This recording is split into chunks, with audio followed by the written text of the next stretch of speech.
Suscríbase a Delfino Más en delfino.cr y disfrute de todas las entregas de Curul en Llamas y de mucho más contenido en audio. Delfino.cr. El chuchinguismo político. Chuchenga, diputado, chuchenga. Si va a ser por nosotros que este país se puede ir a la mierda. Y en lugar de ponerle Instituto Nacional de las Mujeres, ponerle Instituto Nacional de las Lesbianas. No tengo dinero ni nada que dar.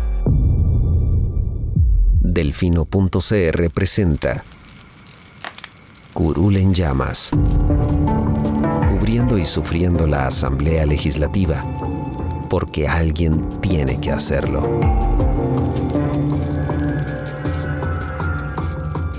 Hola queridos suscriptores de Delfino.cr, bienvenidos a un nuevo programa de Curul en Llamas, el podcast semanal donde les comentamos los temas más relevantes e irrelevantes de la Asamblea Legislativa.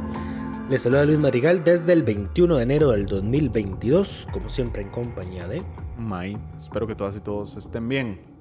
Los temas para esta semana, vamos a hablar de el proyecto de condonación de Marchamos, que ya fue firmado por el presidente de la República y sus ministros el día de hoy. Un posible veto que se vislumbra para el proyecto de cáñamo y cannabis medicinal. Vamos a hablar de un proyecto del diputado... no recuerdo, del Servicio Municipal de Jorge Luis Fonseca.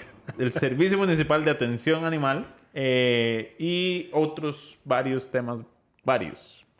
Empecemos por condonación. ¿No te llegó mi tema de última hora? No. ¿El de Cruxion? No. Ya está apagado el celular. O sea, ya está en modo avión. Interesante. Bueno. Empecemos por Marchamo. ¿Qué fue lo que pasó? Bueno, como ustedes, esto lo comentamos, esto se aprobó la semana pasada o se aprobó esta semana, en segundo debate.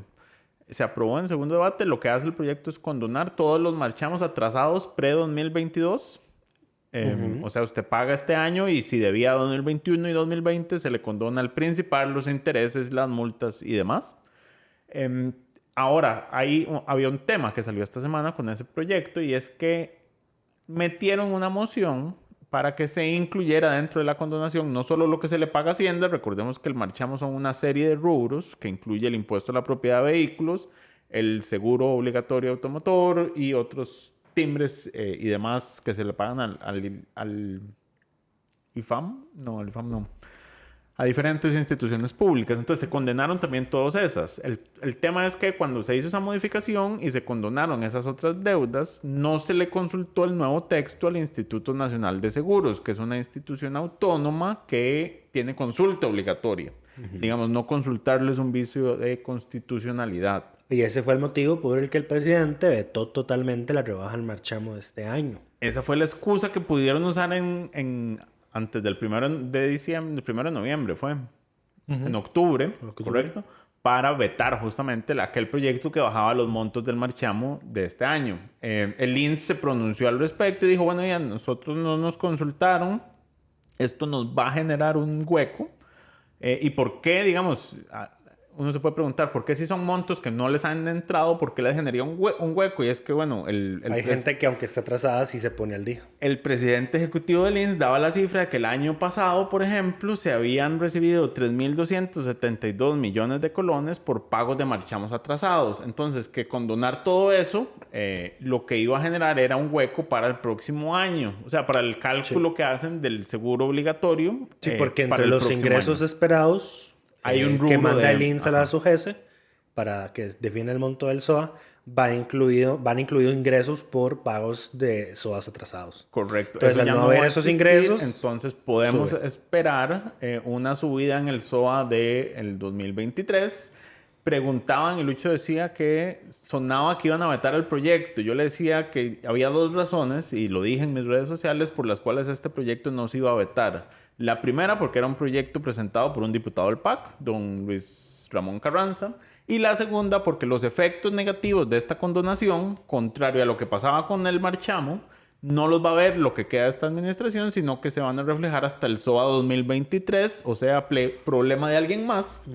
Entonces yo dije que no lo iba a vetar por eso. De hecho, el INS ni siquiera pidió vetarlo. El INS lo que hizo fue sacar un comunicado como diciendo, cometieron este vicio de procedimiento, pero nosotros siempre hemos apoyado el proyecto, es un proyecto muy noble, ayuda a la gente, etcétera, etcétera, que lo necesita en estos tiempos económicamente difíciles. Y nada más estamos esperando que se publique en la Gaceta para hacer los cambios en el sistema. Pero desde ya avisamos que, bueno, el SOA del 2023 va a subir y que los diputados volvieron a cometer otro vicio de procedimiento. Parece que ya es costumbre estar haciendo cambios sobre la marcha en proyectos y no volverle a mandar a las consultas a las instituciones autónomas. Curioso que con las municipalidades no es el caso. Ahí sí no se les olvida hacer consultas. Bueno, por dicha, porque las municipalidades sí te paran cualquier proyecto que no estén de acuerdo. Hay mucho. Ella sí, el INSS es que aquí lo dejó pasar. Sí. En fin, el proyecto con sus vicios de inconstitucionalidad y todo será ahora. Interesantes finanzas se va a encontrar el próximo presidente del INSS. Ya quiero ver las notas. Porque además de ese hueco por la condonación de SOA, el INSS hizo una donación millonaria para comprar más vacunas. Uh-huh. Así que desde ya podemos vislumbrar una polémica. No.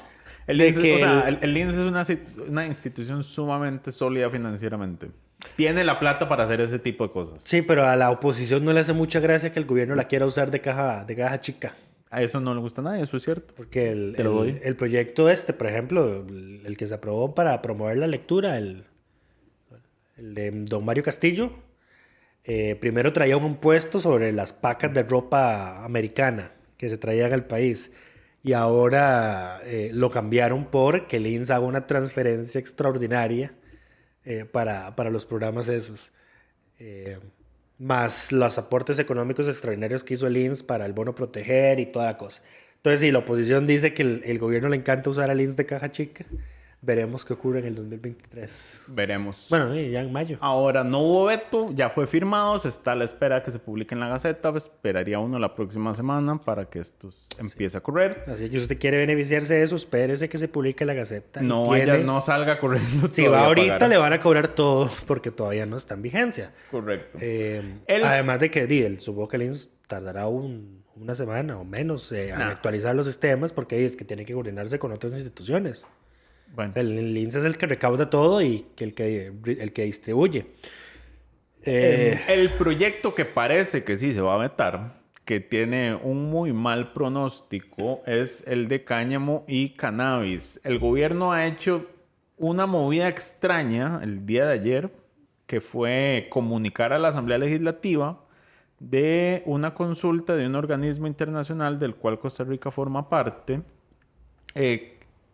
y se la trasladan, y digamos, parece que están buscando excusas. Es la Junta Internacional de Fiscalización de Estupefacientes. Es un órgano del cual nosotros hemos, digamos, ratificado la Convención Única de Estupefacientes. Entonces somos parte de este organismo internacional. Pero lo que ellos mandan a pedir, y esto hay que señalarlo, la consulta se envía al canciller desde el 10 de enero. Sin embargo, es hasta ayer, que se da 10 días después, que esto se traslada a la Asamblea Legislativa. Lo que piden en realidad es nada más el texto final y recordar que tiene que cumplir con los requisitos de una circular que se envió en 2014. La circular es muy básica y el proyecto cumple con todo lo que dice esa circular, tengo que señalar. Lo otro es que esta junta tiende a actuar de esta forma. Este es su modus operandi. Antes de que en países se aprueben proyectos vinculados con cannabis, envían este tipo de comunicaciones para tratar de detener este tipo de votaciones. Pasó en Uruguay en 2013 cuando se dio la aprobación y ahí sí era cannabis recreativo, no medicinal como acá. Esta junta sí permite el cannabis medicinal con los controles necesarios que están incluidos dentro de esta ley. Entonces, esto que está haciendo el gobierno no parece tener sentido más allá de que quieran vetar la ley. Sí. Además hay que recordar que la Comisión de Estupefacientes de la ONU aprobó en diciembre del 2020 sacar el cannabis de la lista de las drogas más peligrosas del mundo. No la ha sacado del todo, me parece. Le bajaron la categoría. Se lo quitó digamos que nada más se mantiene así como el no al uso recreativo. Pero, por ejemplo, el que estuviera en esa lista de drogas peligrosas fue la primera excusa que puso el Ejecutivo durante el trámite del proyecto para decir no lo apoyamos. Correcto. Y luego llegó esta comisión de la ONU y le dijo, pues ya no está en la lista. Bueno, eso fue lo primero, este comunicado ayer. Lo otro fue que el día de hoy informaba a la Nación que el presidente dijo que iba a mandar una propuesta de arreglo, porque según su criterio el proyecto necesita un arreglo, criterio que me parece equivocado. Respecto a tu equivocada opinión. Exacto. ¿Cómo fue que dijo? Acepto con repudio tu opinión equivocada. Sí. Pero bueno, quiero presentar una propuesta de solución para que se ajustara a las normas internacionales. Qué terrible ese lenguaje tan vago, propuesta de solución. O sea, pero ¿lo vas a solucionar vetándolo? Solo puede vetarlo. Es lo único que puede hacer ahora. O puede presentar otro proyecto. O escuchaste el podcast de la semana pasada, antepasada, de que firmalo y mandas un proyecto de ley de reforma. Ahora, lo interesante es que dice que para ajustarse a los tratados internacionales y en aquella consulta sin sentido que se hizo, algo que sí se hizo fue preguntar si el proyecto violaba las convenciones internacionales. Por el fondo. Y la sala dice que no hay vicios de procedimiento, pero tampoco hay vicios de fondo a la Convención Única sobre Estupefacientes de Naciones Unidas. Entonces, ni al protocolo de modificación de la Convención Única, ni a la Convención de Viena sobre sustancias psicotrópicas, ni a la Convención de Naciones Unidas contra el tráfico ilícito de estupefacientes y sustancias psicotrópicas. Correcto. Entonces la sala, que es el órgano constitucional encargado de hacer este tipo de interpretaciones... Hacer el control convencional. El control convencional ya dijo que no hay nada, pero en casa presidencial creen que ellos son más inteligentes y tienen más potestad que la sala como para decir, no, es que sí choca, viera usted que se equivocaron, entonces es que todos se creen más inteligentes que la sala. O sea, es como el tema de la gente de vacunas. Que la sala le rechaza y siguen metiendo. Dicen, no, pero la sala no ha resuelto, pero madre. Como Luis Alberto Cordero, que dice es que esto se puede hacer, pues la que se equivocó fue la sala. Ajá, qué lindo. La convocatoria de firmas para un referéndum. Qué pecado. Pero bueno, la sala ya dejó esto claro. Y no fue solo por... Hoy, en las declaraciones que da el presidente, da a entender que la sala solo revisó por procedimiento. Y la sala en su fallo dice claramente que fue por el fondo, que no hay infracciones con estas convenciones internacionales. Entonces yo no sé qué se van a sacar para tratar de justificar el veto. Lo que sí parece es que va a haber veto. Lo cual, de una vez digo, sí, como dijo John Vega. El último clavo en el ataúd del PAC. Correcto. Si Welmer va a ser el enterrador del PAC en estas próximas elecciones que nos esperan en 2 semanas, los clavos del ataúd son el veto presidencial al proyecto de cannabis. Mira, o sea, es que si esto se veta, yo no veo que el PAC pegue, pero ni 2 diputados. Pero bueno, tal vez Carlos odia tanto a Welmer que se la va a hacer. Ah, bueno. Interesante. En fin, hablemos de cosas positivas, porque ya demasiado problema nos deja el Ejecutivo. ¿Vamos a hablar de COVID? No. Ah, bueno. Hablar de cosas positivas. Dice como ahora 4 de cada 10 pruebas salen positivas, así de mal estamos. Exacto. Terrible. No, hablemos del proyecto de... ¿Cómo se llama esto? Jorge Luis.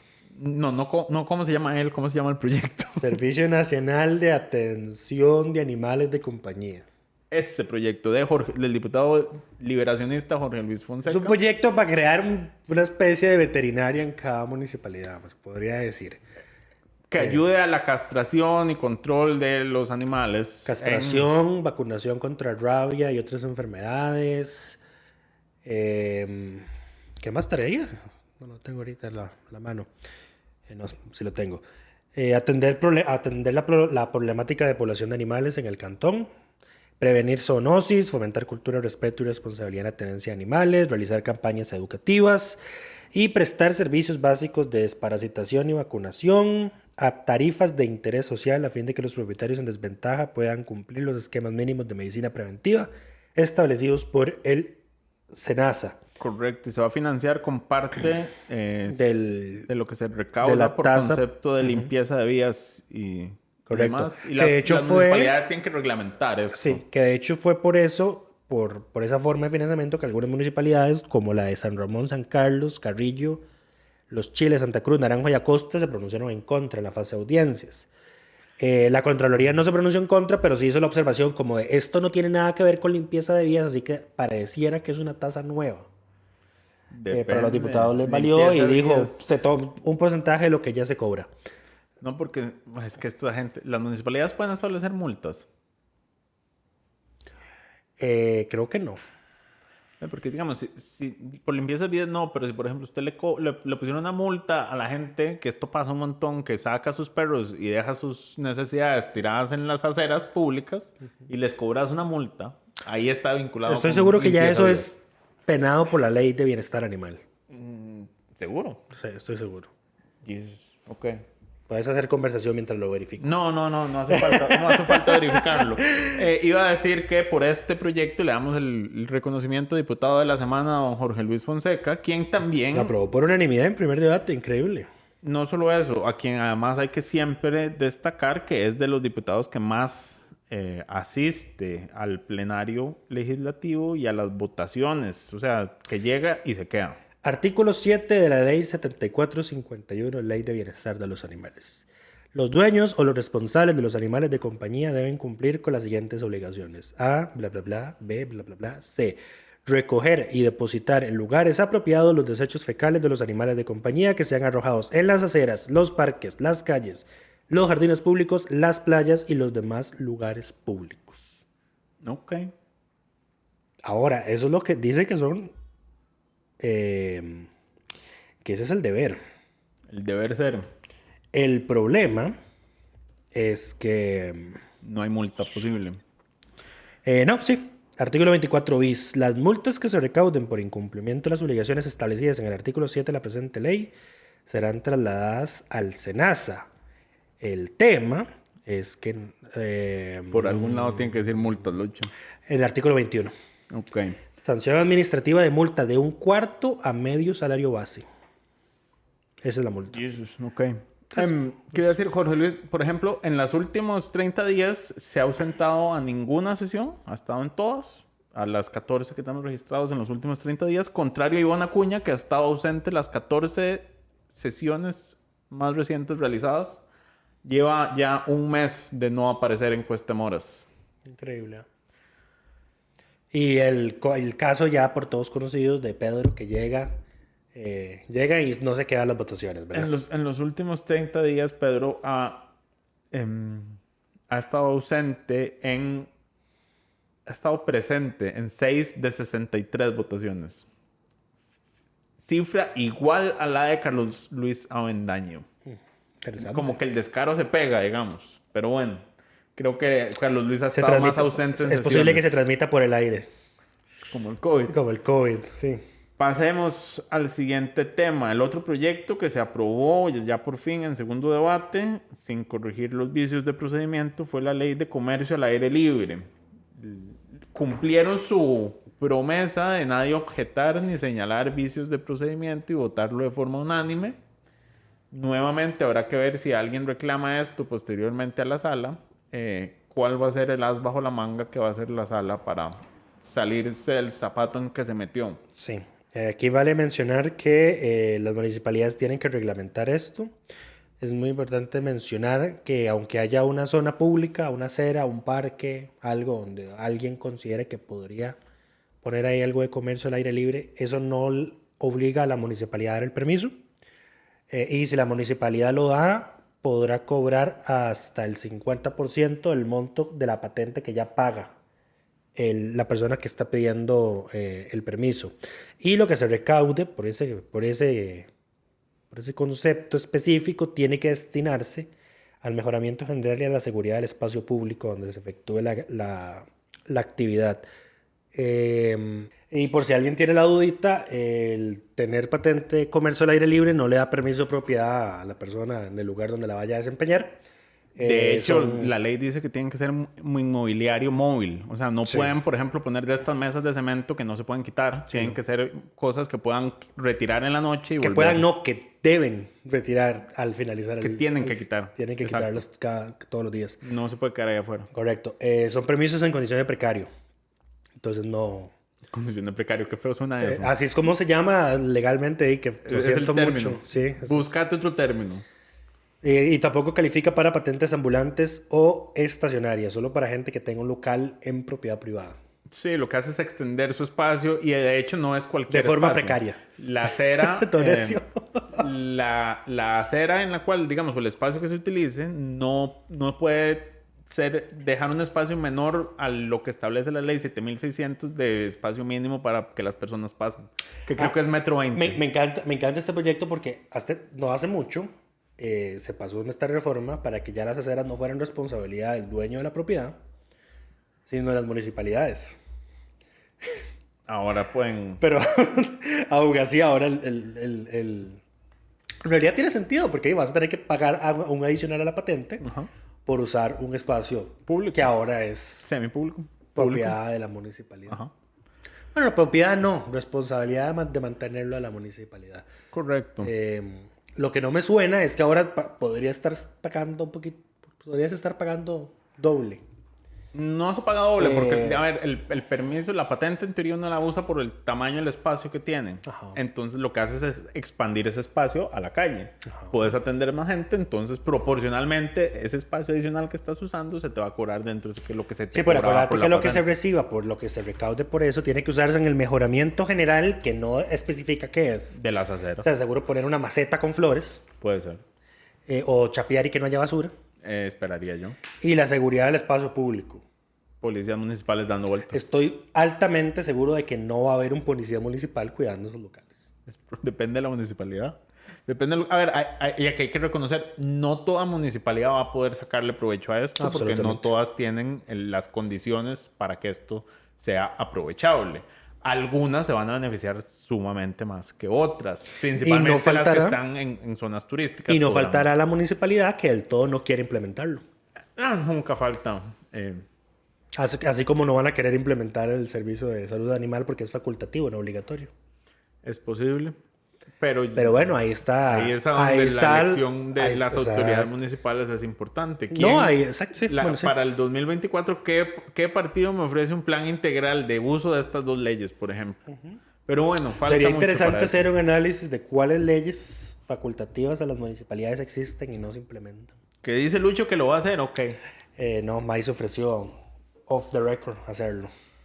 El otro gran tema que no dijimos al inicio fue que el diputado de Restauración Nacional y candidato presidencial, don Eduardo Cruikshank, presentó esta semana su libro Historias de una presidencia, en el cual relata el año en que a él le tocó presidir el Congreso Legislativo. Recordemos, año convulso. Congreso Legislativo, hazme el favor, que esa cosa tan horrible. El plenario legislativo era lo que iba a decir. El plenario. Le tocó dirigir la Asamblea Legislativa en tiempos convulsos. Eran los primeros meses de COVID.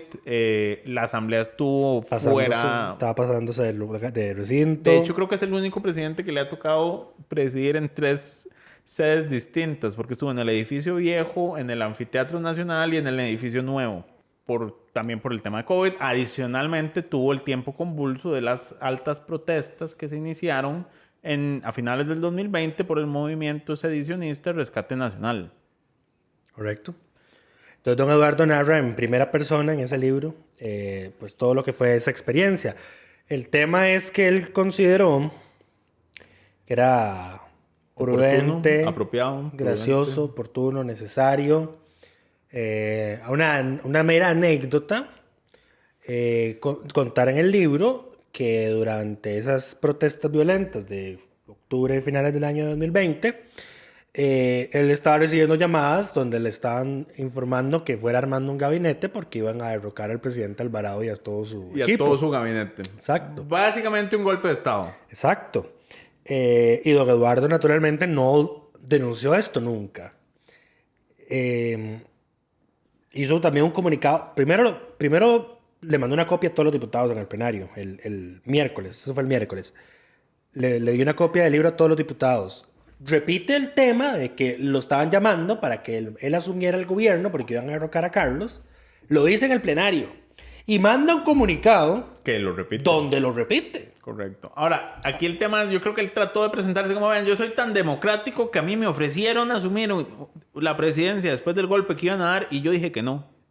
Yo me puse la mano en el pecho y por Costa Rica Pero lo les de dije demócrata que no. me llegó hasta ahí porque no me atreví a ir a poner la denuncia a la fiscalía como me obliga el Código Penal porque soy funcionario público. Correcto. Ahora, lo que sí hay que reconocer y es que recordemos a ver, esto sería muy gracioso. Don Eduardo sí, y él lo comenta posteriormente en una entrevista que le hacen en Hablando Claro, Vilma Ibarra, que a él lo llama el presidente y le pide que saquen el famoso comunicado conjunto que dan, donde llamaban al diálogo con la mesa de diálogo que no se pudo hacer, inicialmente promovida y diseñada desde el director del Estado de la Nación, don Jorge Vargas Cuyel. Y eso es cierto, él respalda al presidente y él dice, yo estaba en Limón, el presidente me llamó, me dijo cómo estaba la situación, me pidió que lo acompañara en ese comunicado, yo me monté al carro y me fui y sacamos y le di el apoyo. Y lo cierto es que él respaldó la institucionalidad porque también en algún momento los 4 presidentes de los supremos poderes, que se sumaban Fernando Cruz y don Luis Antonio Sobrado, también enviaron un comunicado en pro de la institucionalidad cuando, recordemos, la OCAE sale a legitimar al rescate nacional y a decir este señor, el impresentable de Álvaro Jenkins, sale a decir que fue él el que hizo que se levantaran los bloqueos. Entonces sabemos por dónde van las balas, digamos, y de dónde eran que venían las intenciones. Esto es un tema de atar caos. A ver, es harto conocido que Rescate Nacional es un movimiento sedicionista.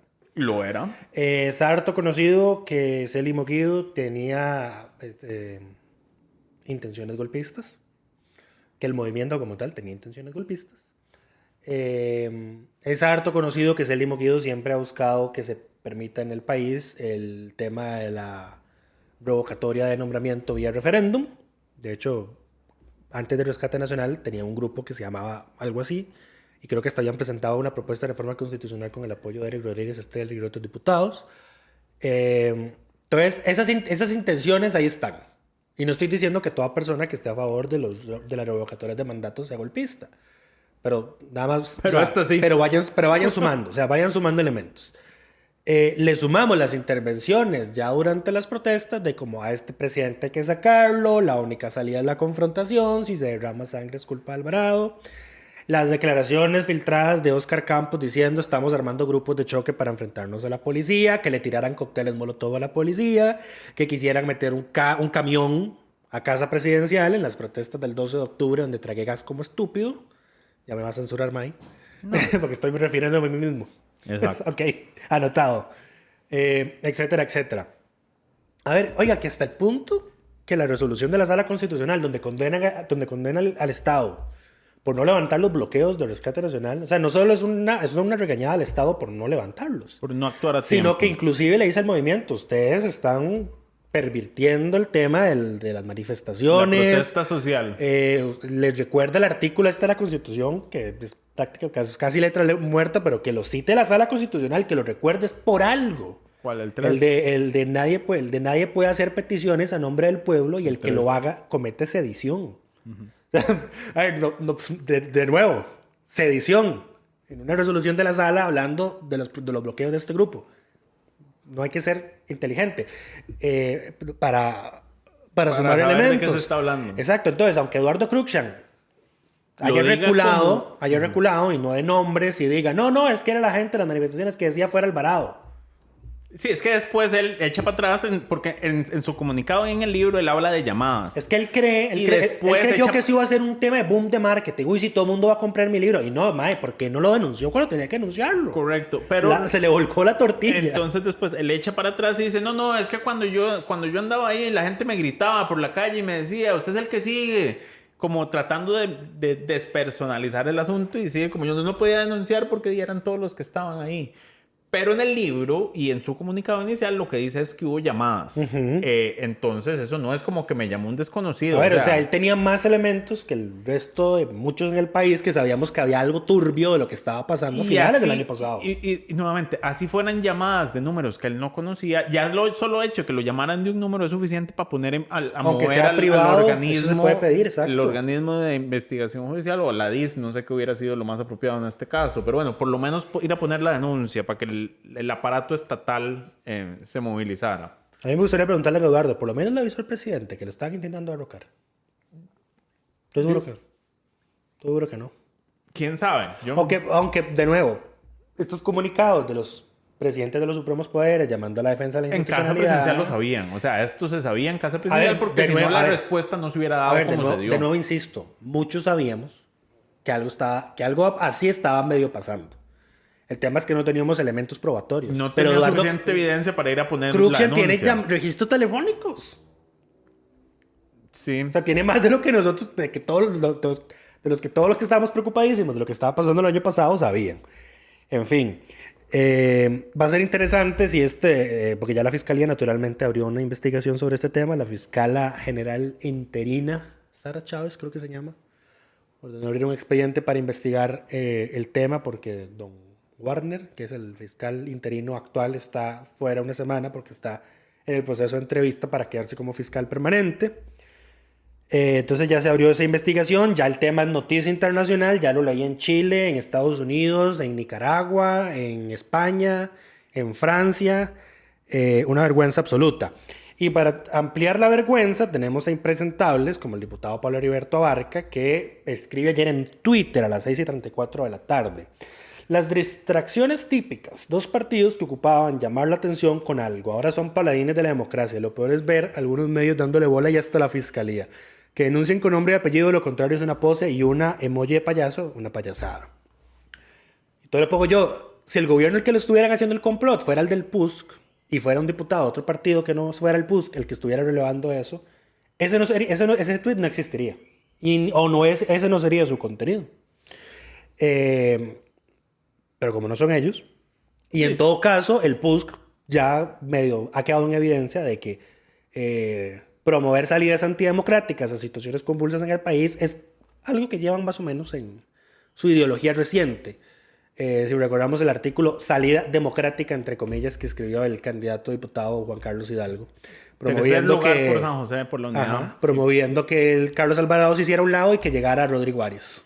Correcto. Ahora, recordemos también que esta gente está...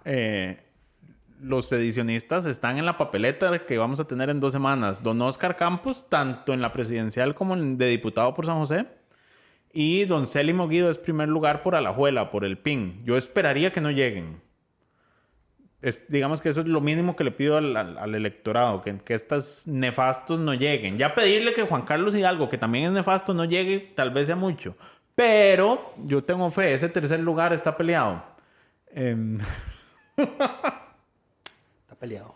Además de que sabe que una buena parte del electorado, con el dolor de mi corazón, va a quebrar el voto. Jesús, eso sí va a estar complicado. No, pero yo creo que Pero yo creo que no... creo que el que gane...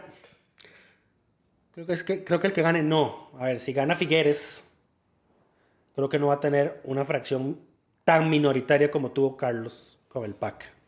Porque eso fue ya un hecho extraordinario que descarriló toda la campaña electoral. No lo tenemos eso en este momento. No ha pasado de momento, aunque más bien los votos se han diluido. Pero a ver, esto es un trauma que yo tengo, ma. Eso es que vea esta Asamblea Legislativa, es un desastre. El Ejecutivo pasó de tener 10, ahora tiene 9. Tiene 8 porque su candidato presidencial no llega a las sesiones y no vota nada. No puede hacer nada. No puede hacer nada. Sí, depende de quién quede, va a tener una fracción similar. Yo no veo a nadie con más... no puedo imaginarme yo otro partido oficialista con 10 diputados. No se puede. Empezá a imaginar. No. Vos sos también de la tesis de que por haber tantos partidos ninguno va a llegar. Pero el problema es que estabas haciendo esa suposición con la posición anterior del Tribunal Supremo de Elecciones. Qué cabrones.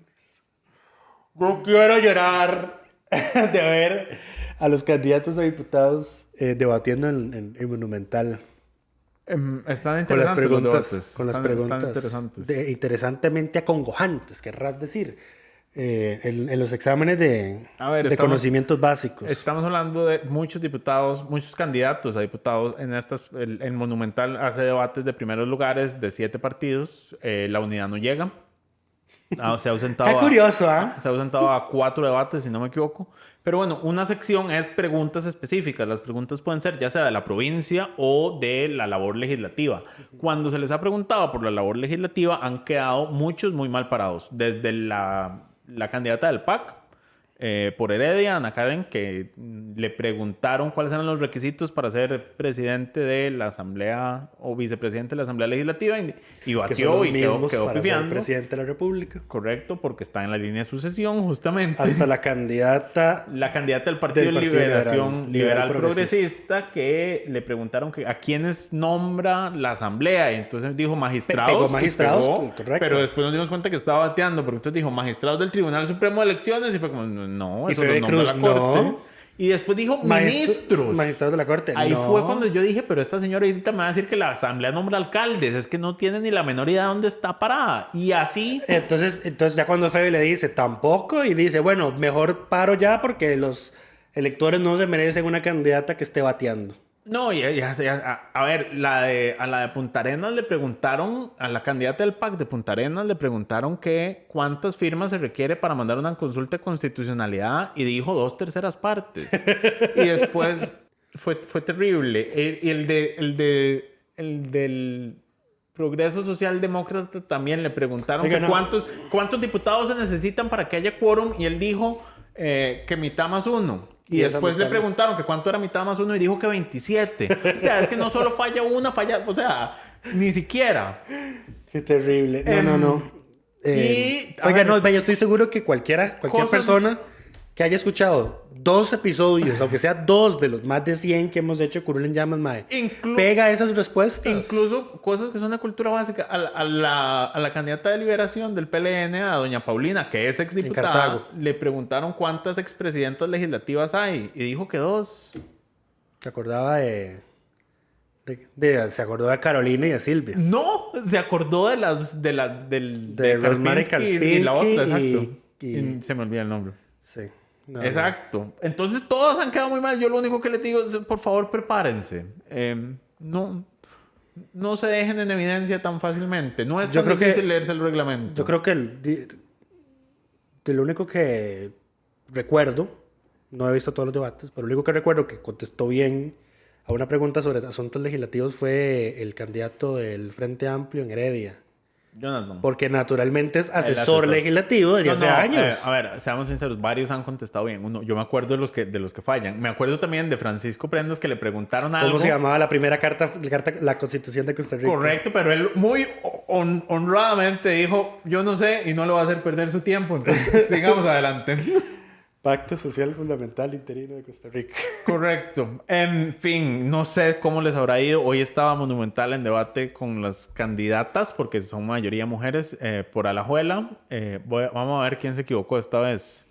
Y el del próximo miércoles son las candidaturas de San José. Ese está interesante porque está Eli, está Fabricio, está Rodrigo Arias, está Pilar y está Rojas, que es X.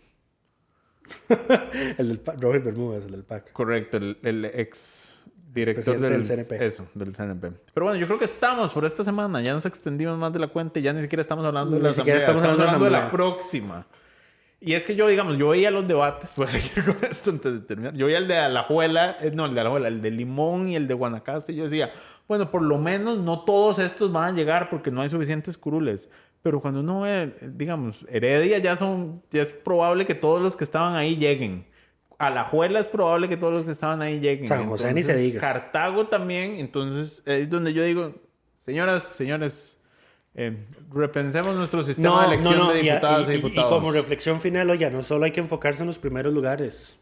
La Porque a lista, veces uno ¿sí? se emociona mucho con un primer lugar y el segundo, tercero que viene es nefasto. Depende de Y aquí abiertamente lo digo, oiga, el Frente Amplio hizo un muy buen trabajo en general, con algunas excepciones, con sus primeros lugares en las papeletas de diputados del 2014. Pero los segundos y terceros... 2014. Sí, el gobierno de Luis Guillermo. Ajá. Pero los segundos y terceros lugares eran bien nefastos. Sí. Ahora, eso depende también de la provincia.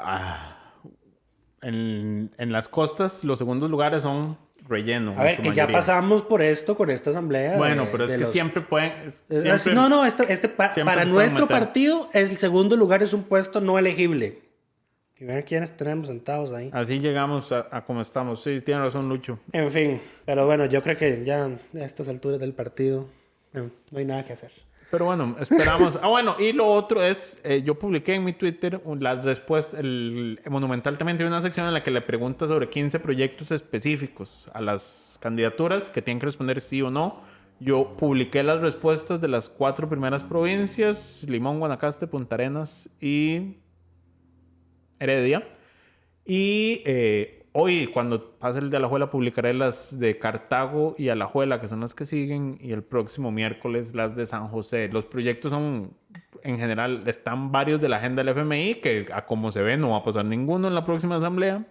Y hay otros interesantes que vale la pena revisar las posiciones de cada candidatura, porque además en algunas ocasiones dentro del partido responden diferente a la misma pregunta. Entonces no hay líneas partidarias todavía, o por lo menos no los asesoraron antes de ir al debate. Ya empiezo a ver el montón de diputados independientes también.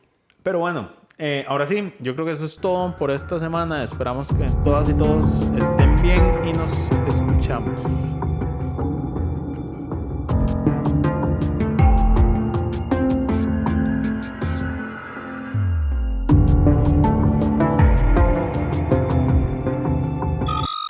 Suscríbase a Delfino Más en delfino.cr y disfrute de todas las entregas de Curul en Llamas y de mucho más contenido en audio. Delfino.cr